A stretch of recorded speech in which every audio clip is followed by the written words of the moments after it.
ओम शांति। हम सभी सपूत बच्चे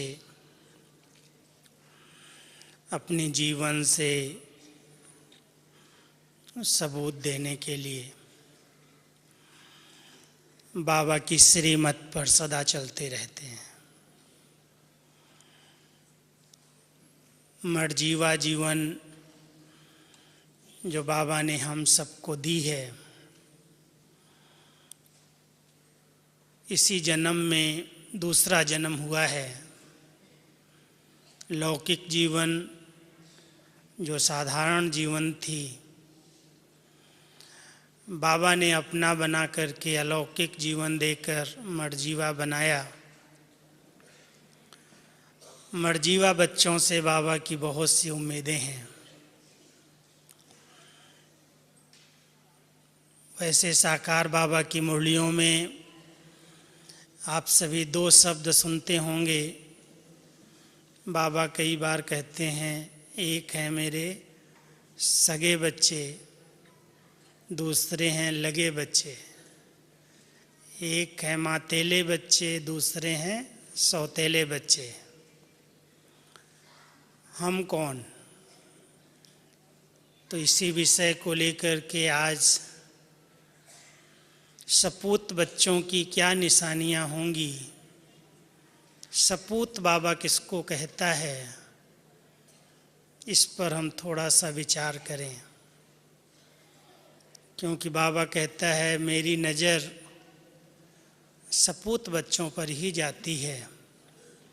हैं दोनों प्रकार के, लेकिन बाबा तो अपने सपूत बच्चों को देखता है, उन्हें अपना राइट हैंड बनाता है, उनमें अपनी सब योग्यताएं और विशेषताएं भरता है। तो सपूत की परिभाषा क्या है? तीन बातों में मैं अगर कहूँ, वैसे भी लौकिक जीवन में सपूत बच्चा उसको ही माना जाता जो माँ बाप का आज्ञाकारी होता है। तो हम सब जो बाबा की श्रीमत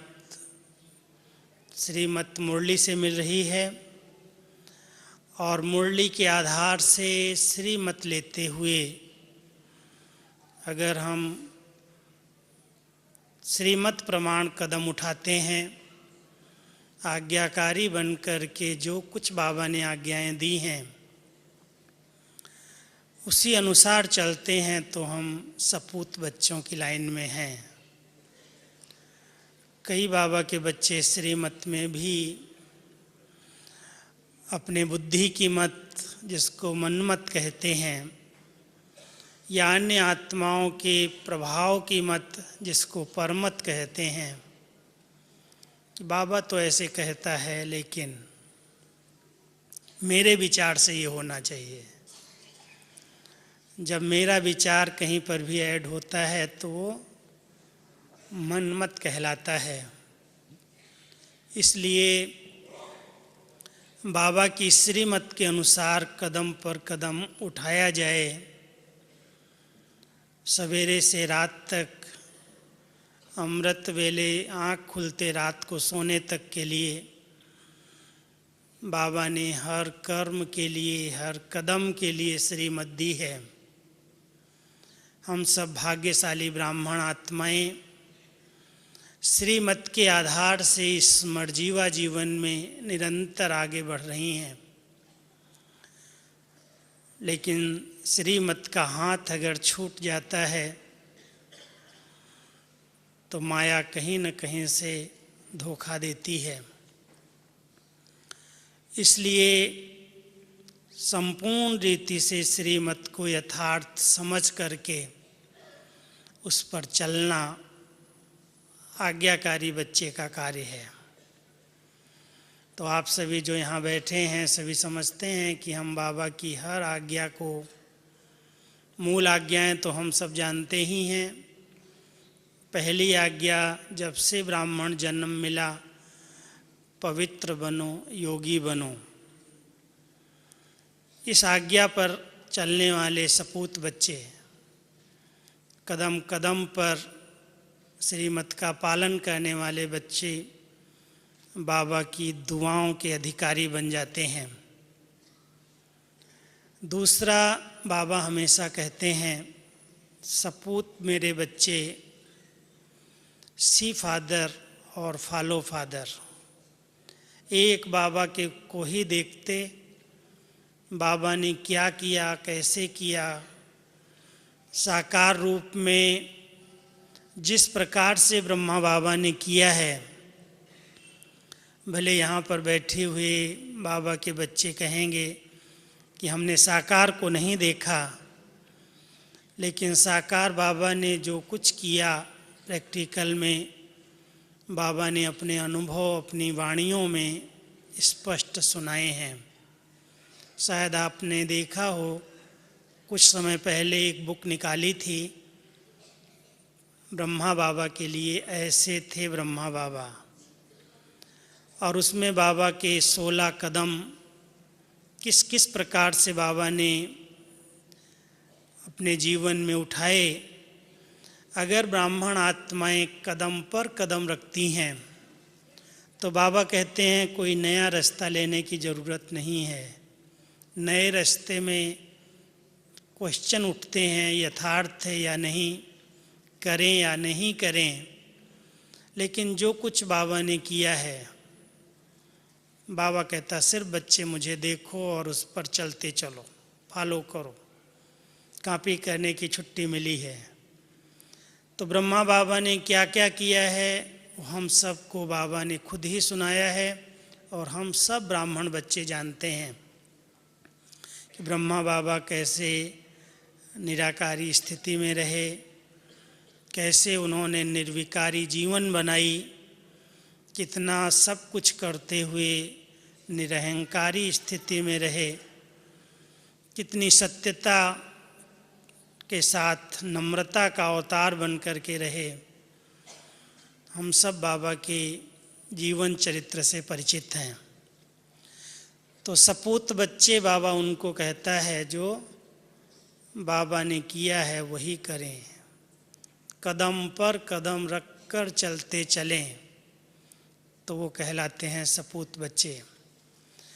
बाबा ने अपना तन, अपना मन, अपना धन सब कुछ किस तरह से अर्पित किया, और अर्पित करने के बाद कभी भी उस पर अपना अधिकार नहीं रखा। तन को भी बाबा ने अमानत समझा,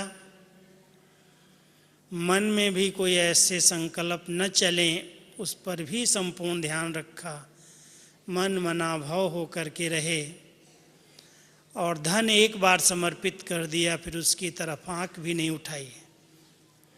सब कुछ अर्पित करके माताओं बहनों के हवाले करके खुद निश्चिंत हो गए।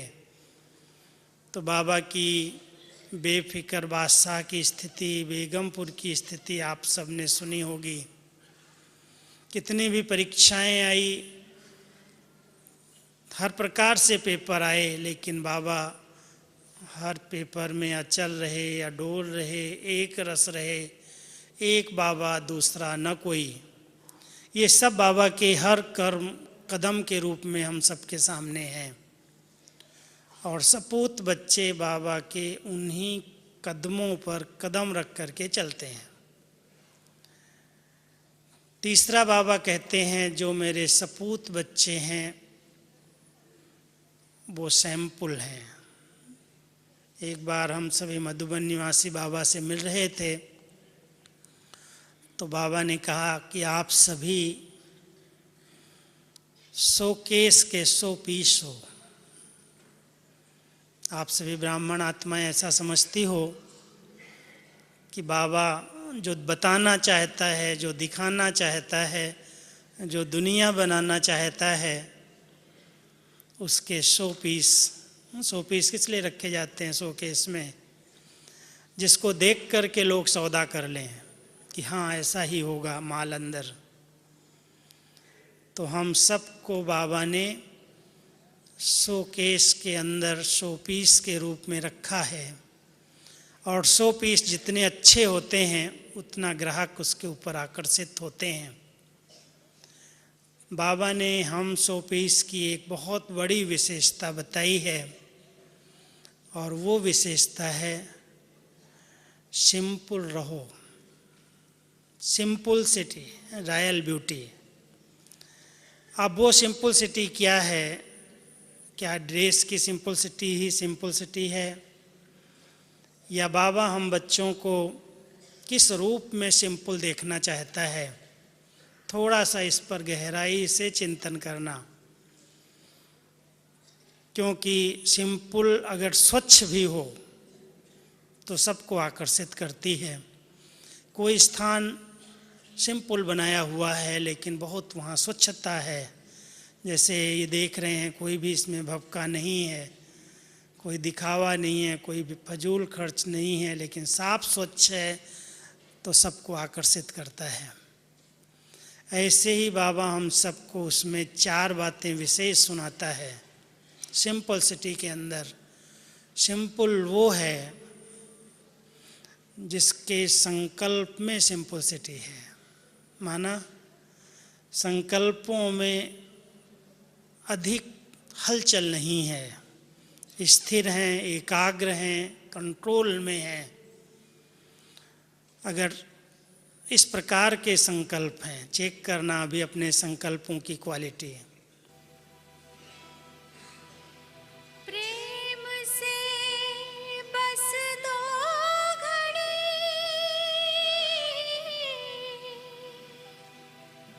प्रभु का ध्यान कीजिए, प्रभु का ध्यान कीजिए।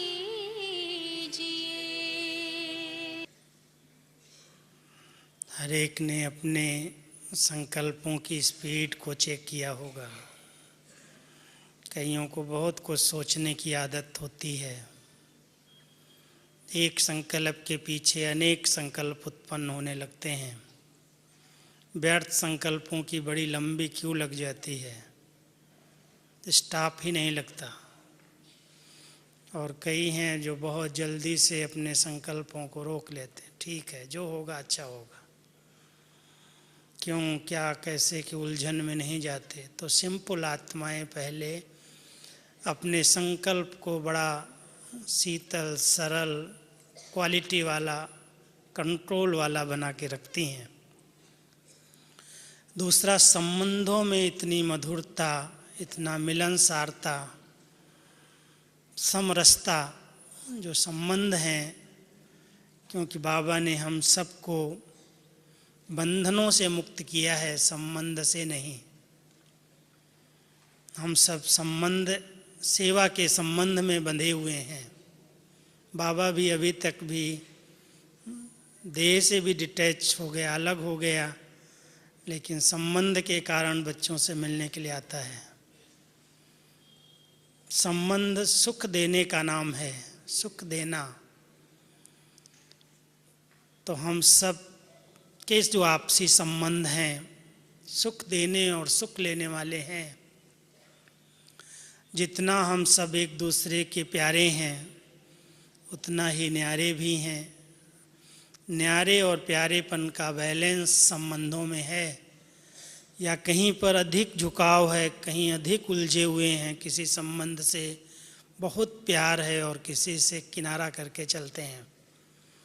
संबंधों की सिंपलिसिटी पर थोड़ा सा विचार करना, क्योंकि हम सब बाबा के बच्चे, जिनको बाबा ने कहा तुम्हारे संगम पर संबंध ही हैं माता पिता भाई बहन। दादा शिव बाबा है, माता पिता हमारे साकार में ब्रह्मा बाबा जगदम्बा माँ है, और हम सब आपस में भाई बहन हैं। कितना सुंदर संबंधों का विस्तार है, अधिक नहीं है, बहुत सार है। तो ऐसे हम सब एक श्रेष्ठ संबंध में बंधे हुए और लौकिक संबंधों को निभाते हुए भी बाबा कहते जो लौकिक संबंध आप सबको मिले हैं ये सेवा के लिए हैं। सेवा करो और सेवा कराओ, सुख दो और सुख लो। तो सिंपलिसिटी अपने संबंधों की भी चेक करना, सबूत देना पड़ेगा। ऐसे नहीं हम बाबा के बच्चे बन गए तो सबको छोड़ करके किनारा कर लिया। सबके साथ रहते हुए, सबके साथ निभाते हुए, एक दूसरे को संबंधों के आधार से सहयोग देते हुए, पालना देते हुए, और फिर उसमें निर्मोही बन करके, निर्लिप्त बन करके रहना बाबा ने हम सबको सिखाया है। प्रवृत्ति में रहो लेकिन परवृत्ति रहे, फंसो नहीं, छोड़ो भी नहीं, तब चैलेंज कर सकोगे।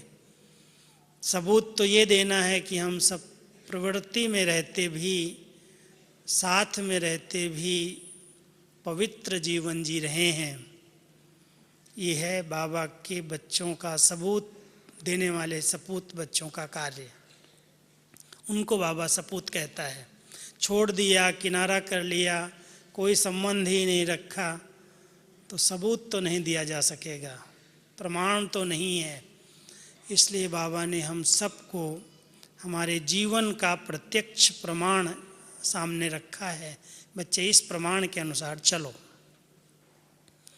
फिर आती है व्यवहारिक जीवन।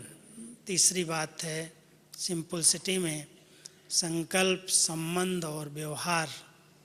आपस में कैसे व्यवहार से हम रहते हैं, किस प्रकार का व्यवहार चलता है, स्वार्थ भरा व्यवहार है या निस्वार्थ व्यवहार है, व्यवहार में कहाँ तक शुद्धता आई है।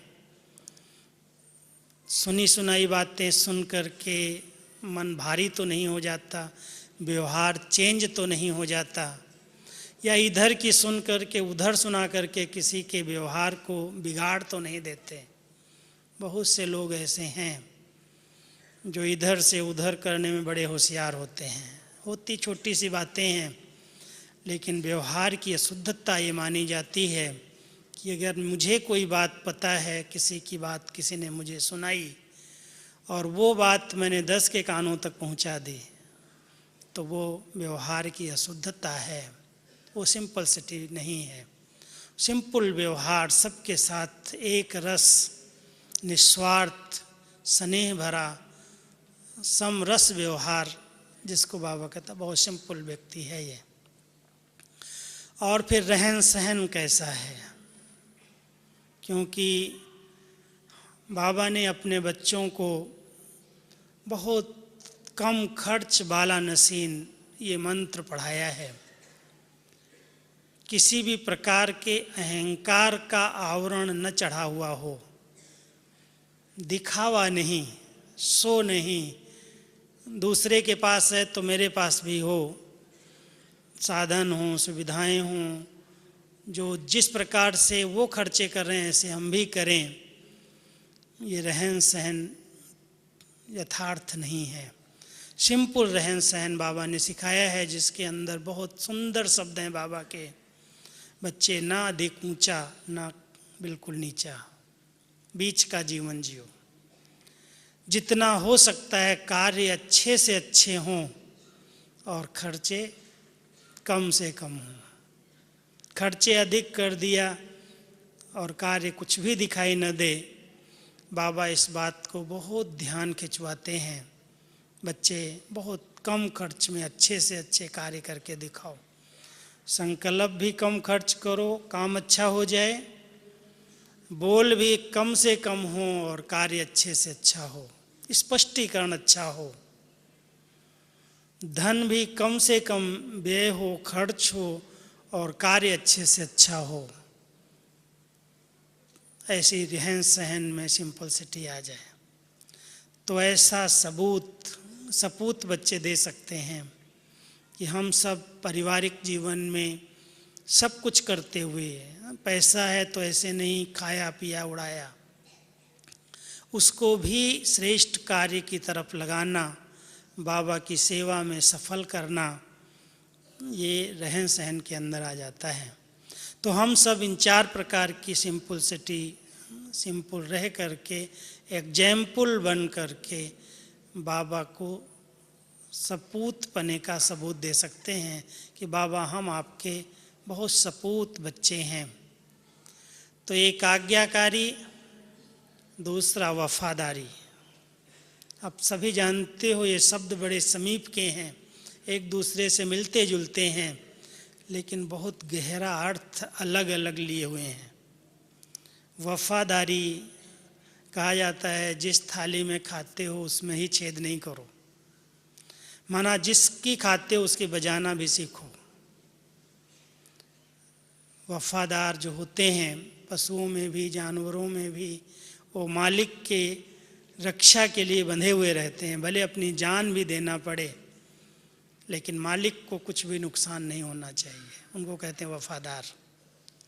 बाबा जब अपने बच्चों को वफादार टाइटल देता है तो पिताव्रता और पतिव्रता, कहीं पर भी किसी में भी आँख न जाए, एक बाबा दूसरा न कोई। ऐसे सपूत बच्चे जो सबूत दे सकें कि इनका तो कोई संसार में नहीं है, व्यक्ति भी यही है, वस्तु भी यही है, एक में ही सब कुछ है। तुम्ही से खाऊं, तुम्ही से बैठूं, तुम्ही से सर्व संबंध निभाऊं, तुमको ही देखूं, तुमसे ही प्यार रखूं, एक बाबा दूसरा न कोई। ये है सच्ची वफादारी, और उसके प्रति ही ये जीवन है। भले हम कहीं भी हैं, कोई भी जवाबदारियां हैं, अगर बाबा ने हमें वो संभालने के लिए दी हैं, शरीर दिया है, धन दिया है, संबंध दिए हैं, परिवार दिए हैं, तो ये बाबा की अमानत है। संभालने के लिए बाबा ने दिया है, इसमें मैंपन और मेरापन ना आ जाए। इतने वफादार रहें, अगर उसमें मैं और मेरापन आ गया, माना अमानत में ख़यानत हो गई। ये बाबा का है और बाबा की सेवा के लिए है। ऐसे वफादार बच्चे बाबा को चाहिए, और उनको ही बाबा कहता है ये मेरा सपूत बच्चा है। ईमानदार इसके साथ शब्द आता है, आज्ञाकारी, वफादार, ईमानदार। और ईमानदारी वास्तव में प्रॉपर्टी के संबंध में आता है, ऑनेस्टी। जो कुछ बाबा ने दिया है, धन संपत्ति जो कुछ है, एक भी पेनी, एक भी पैसा व्यर्थ न जाए, सफल हो, श्रेष्ठ कार्य की तरफ लगे, और जिस लिए बाबा ने दिया है उसके सिवाय और कहीं पर भी खर्च न हो जाए, व्यर्थ न चला जाए, उसको और बढ़ाया जाए, ऐसे ही न चला जाए। ईमानदार जो होते हैं वो बहुत सब कुछ संभाल करके चलते हैं, कुछ भी व्यर्थ नहीं जाने देते, कभी भी हेरा फेरी नहीं करते, इधर की उधर नहीं कर देते, छिपाते नहीं हैं, झूठ नहीं बोलते। जो हूँ जैसा हूँ बाबा तेरा हूँ। पहले अपने आप से ईमानदार, चेक करना कि मैं आत्मा अपने आप से ईमानदार हूँ, मेरी कथनी और करनी में कोई अंतर तो नहीं है। जिस प्रकार से मेरा मनन है, चिंतन है, वर्णन है, वो मेरी प्रैक्टिकल जीवन भी है। ईमानदारी ये है।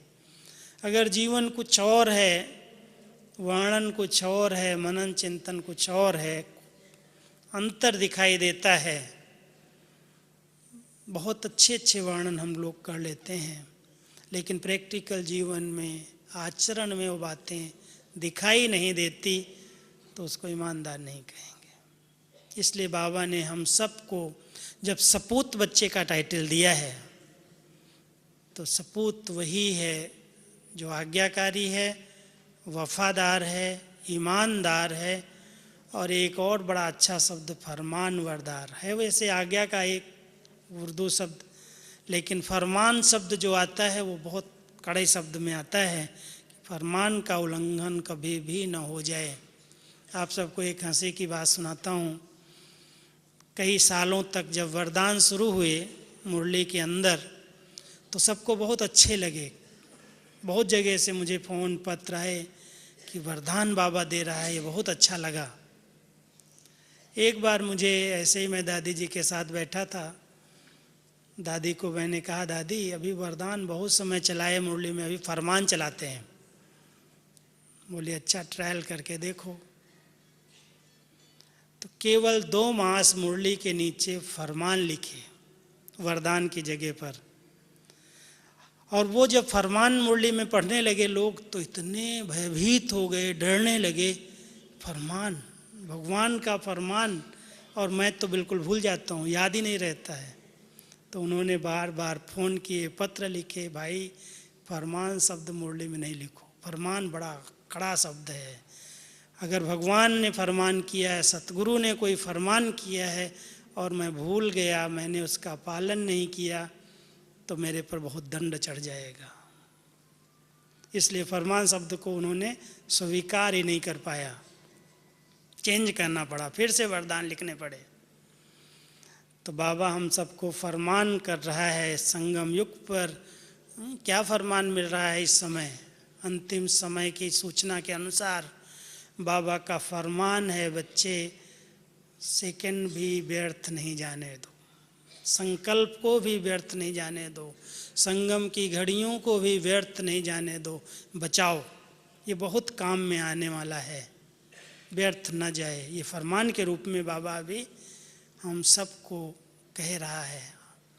तो हम सब बाबा की फरमान वरदार बच्चे, फरमान को सिर माथे रख करके जो कुछ बाबा आपने कहा है मैं करके दिखाऊंगा, उसके लिए बहुत संकल्पों में दृढ़ता की ज़रूरत है। सिर्फ ऐसे ही साधारण संकल्प अगर होंगे तो फरमान पर चलना सहज नहीं है।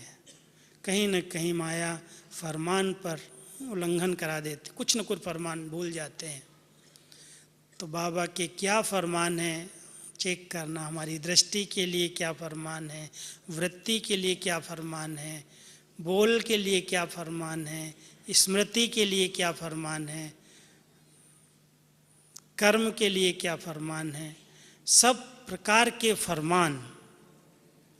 यदि फरमान के रूप में हम इस बात को लें कि बाबा ने दृष्टि के लिए फरमान किया है, बच्चे केवल आत्मा को देखना, देह को नहीं देखना। देह को देखोगे तो ये विषैला सर्प है, डस लेगा। इसलिए आत्मा को देखने का अभ्यास करना, ये फरमान है बाबा का। और फरमान समझ करके हम इसको सहज रीति से पालन कर सकते हैं। तो दृष्टि की स्वच्छता, वृत्तियों की अनासक्ति, स्मृति में एक बाबा दूसरा न कोई, न पास्ट की स्मृतियाँ न फ्यूचर की, वर्तमान में जी रहे हैं तो हमारी श्रेष्ठ स्मृतियाँ।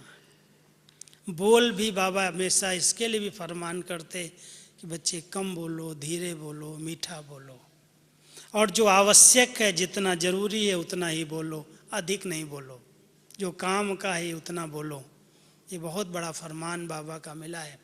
ऐसे बाबा के जो फरमान वरदार बच्चे हैं वो हर फरमान को बहुत सहज रीति से अपना समझ करके बाबा ने कहा है मुझे करना है। तो सपूत बच्चे इन 4 विशेषताओं से संपन्न हो जाते हैं: आज्ञाकारी, वफादार, ईमानदार और फरमान वरदार। फिर उनकी निशानियां आप देखो, सबूत उनके जीवन का क्या है।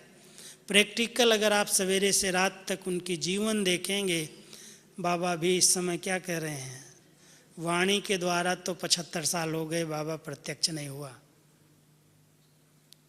अब तुम्हारी चलन और चेहरे से बाप प्रत्यक्ष होगा। बाबा को प्रत्यक्ष करने का साधन हमारा चेहरा और हमारी चलन, माना हमारी जीवन। अगर हम सदा बाबा के फरमान पर चलने वाले सपूत बच्चे हैं तो व्यवहारिक जीवन, चलन और चेहरे से जो दिखाई देगी निश्चिंतता होगी, बहुत बेगमपुर की बादशाही का अनुभव होगा। कोई भी प्रकार का गम नहीं, कोई भी प्रकार की चिंता नहीं, कोई भी प्रकार का प्रश्न नहीं। अगर प्रसन्न चित्त जीवन है, द्वंद्व रहित जीवन है, तो कहेंगे ये सबूत है कि इस कलयुग के अंदर इतनी समस्याओं के बीच में रहते हुए, इतने पेपर, इतनी विघ्न, इतनी बाधाएं, इतने स्वभाव, इतने संस्कार, जब माया का फुल साम्राज्य है, 5 विकारों का फुल फोर्स है, 5 तत्वों का भी अति की ओर सब जा रहे हैं। और ऐसे समय में इनको कौन सी शक्ति मिली है जो बिल्कुल बेफिक्र हैं, कोई चिंता नहीं, कोई गम नहीं, किस चीज़ के बने हुए हैं। ऐसी जीवन अगर बन गई, अचल अडोल एक रस बेगमपुर की निश्चिंत जीवन, तो ये सबूत है कि बाबा ने अपने बच्चों को ऐसा बनाया है। कोई पेपर आ गया, वैसे बहुत भाग्य का चिंतन, बहुत अच्छा सुमिरन है, और थोड़ा सा भी कोई बात आ गई, उलझ गए, उदास हो गए, आंसू आ गए, घबरा गए, नींद फिट गई, बहुत सारी ऐसी बातें आती हैं। लेकिन सबूत क्या है? बाबा हमें पढ़ा रहा है, भगवान की पढ़ाई हम पढ़ रहे हैं, उसका सबूत है हम अपनी ऐसी जीवन बनाएं कि कुछ भी हो जाए अचल स्थिति रहे, स्थिति डगमग न हो।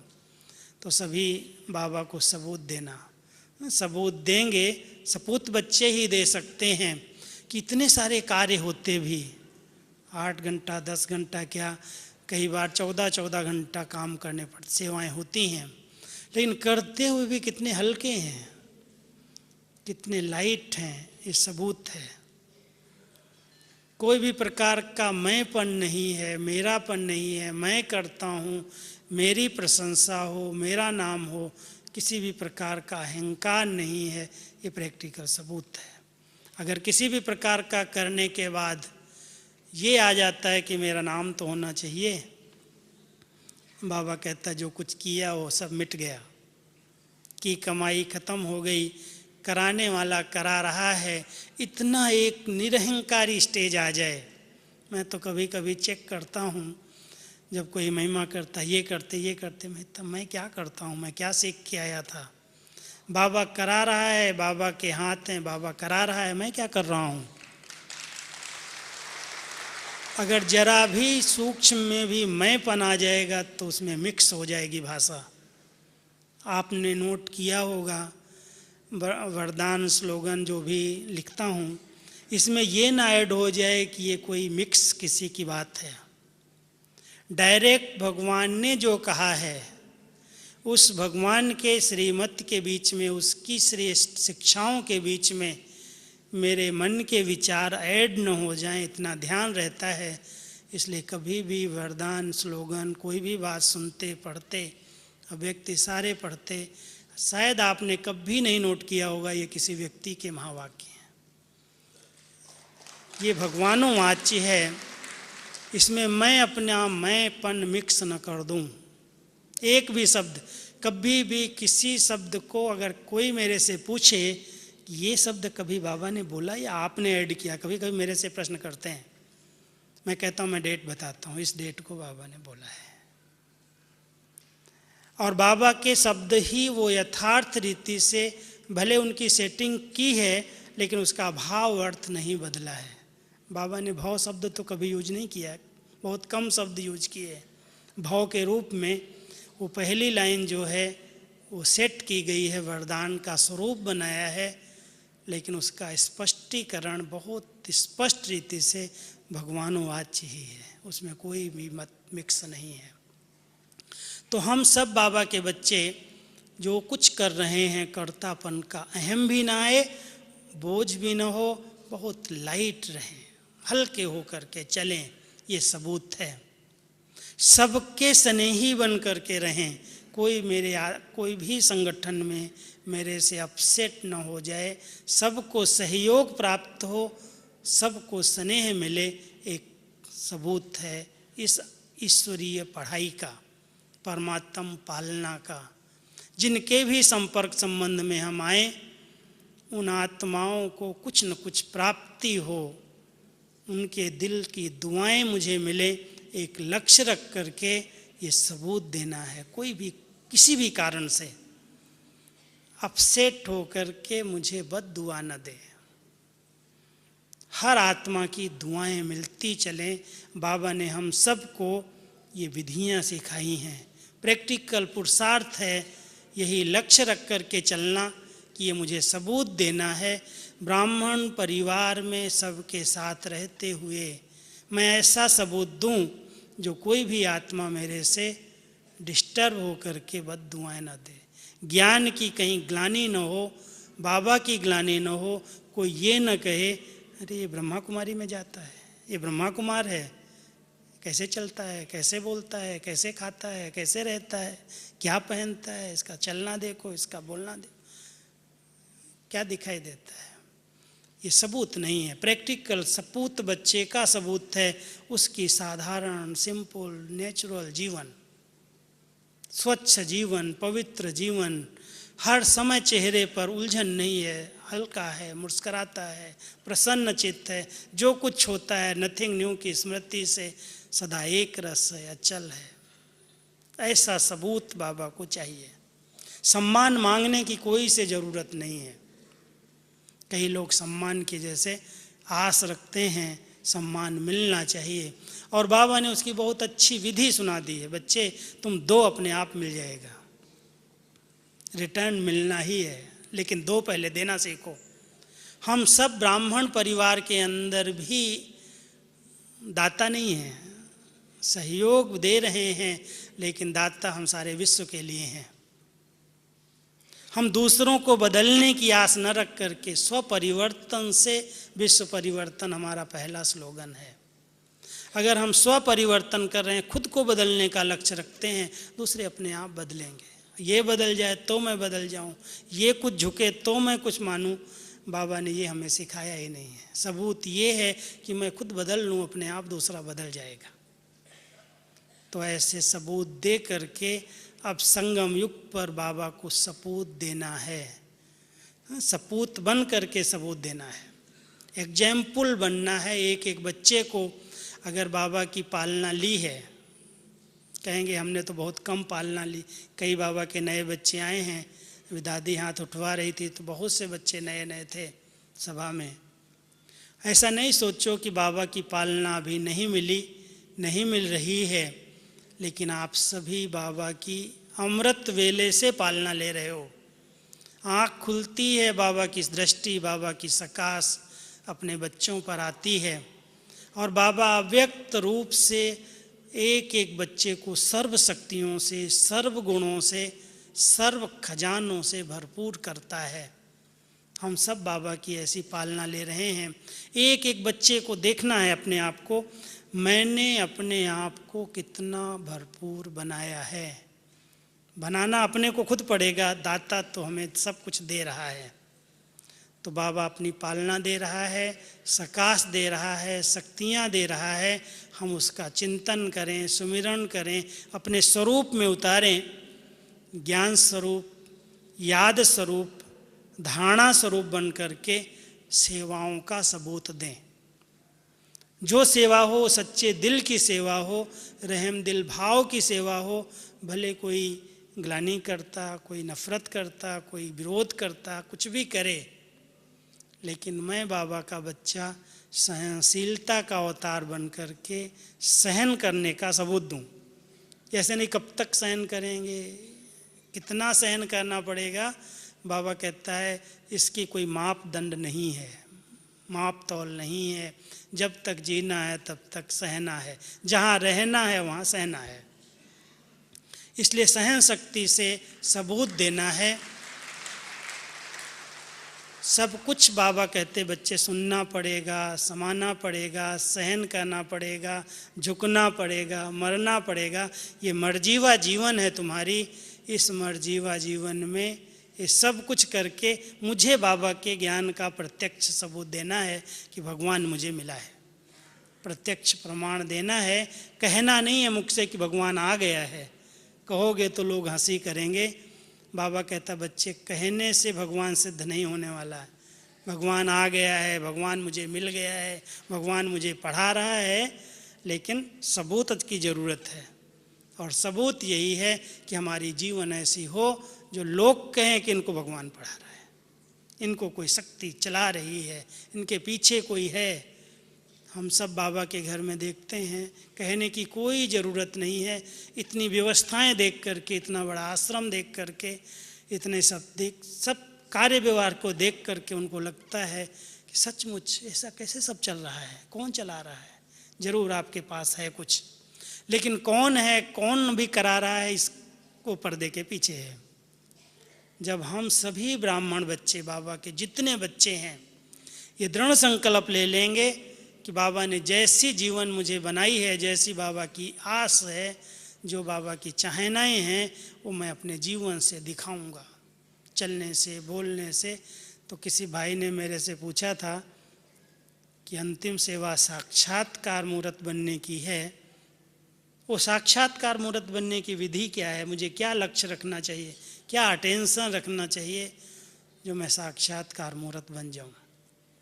हमने कहा कुछ ज़्यादा विशेष सोचने की ज़रूरत नहीं है, लेकिन केवल 2 बातों का ध्यान दो।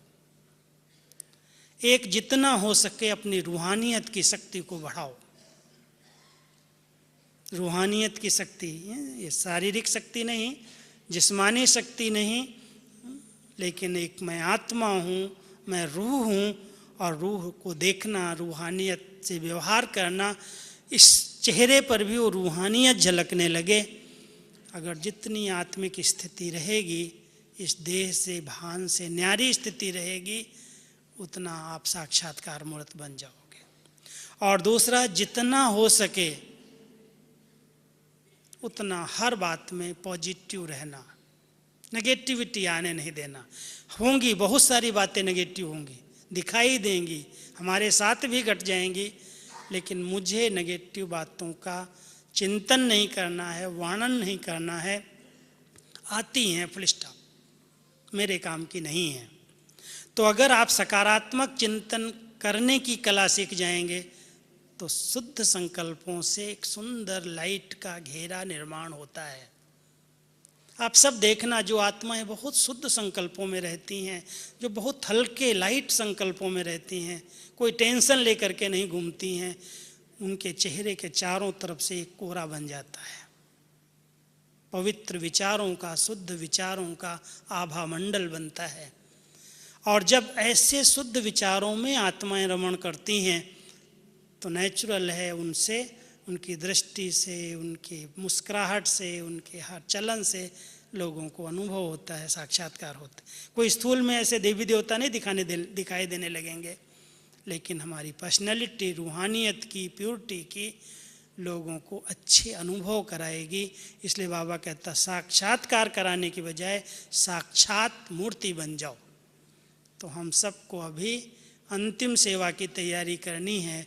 बहुत फास्ट समय परिवर्तन हो रहा है और बाबा का इशारा है कि बच्चे अब अपनी साक्षात स्थिति ऐसी बना लो जो आपकी दृष्टि से लोगों को बाबा दिखाई दे, आपके व्यवहार से बाबा दिखाई दे।